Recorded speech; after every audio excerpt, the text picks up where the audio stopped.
zdar lidí z vás tady Studio Diamond Zombie neboli Freeman Edalon a v tomto videu vám ukážu nový update.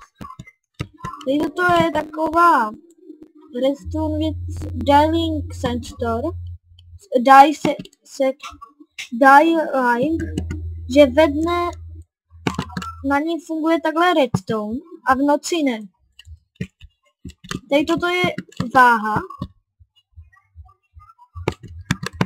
která funguje jako pressure plate, ale na pressure plate tak funguje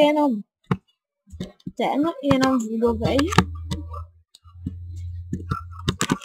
To asi všechno k tomu.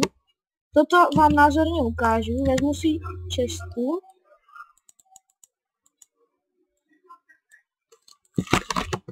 Tady si tak dáme čestku. Musím dát shift a dát tak na to. Jak vidíte, je to v tým. To je strašně dobrá věc. Ještě vám to ukážu. To se nepovedlo.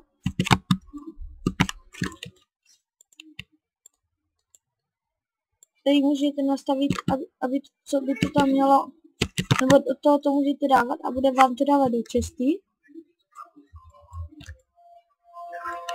Tak. To asi všechno. Tomu. Toto funguje tak, že když chcete střílet šípy, například, tak vám to tam vyhodí šípy a než to je začne střílet.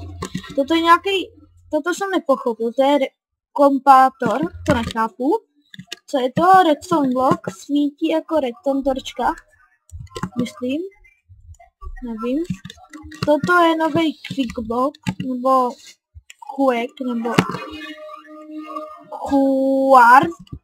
quart block a to funguje jako, to je prostě v netheru jenom. Tady toto jsou různé věci z kvartu. Tady je ten kvart, když ho vypálíte. Tady toto je ten minecart. To je nejhorší, co může být. To funguje jako prostě normální TNT, když tam dáte torčku. To je nějaký nový redstone rail, nevím k čemu. U mě to funguje k tomu TNTčku. A toto je nová čestka, to už vůbec nevím k čemu to je. Ale slyšel jsem něco o pohánění redstone, díky že když je pod tím, no názorně si to ukážeme. Yes. Tady, trapper. Tohle to dáme TNTčko. Jo, funguje to tak, jak jsem chtěla.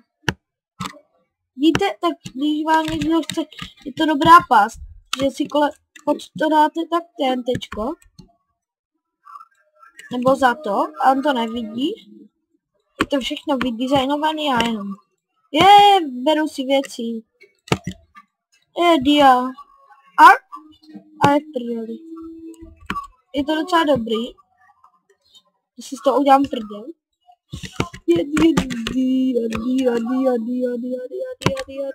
Dia. Pokud mě to dohoní, je to super rychlý.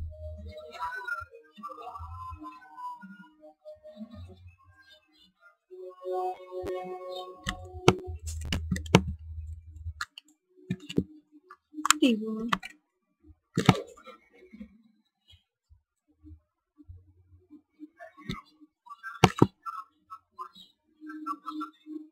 Pustý. To je asi všechno k tomu videu. Z toho Diamond Zombie z Fallouti. Zdar.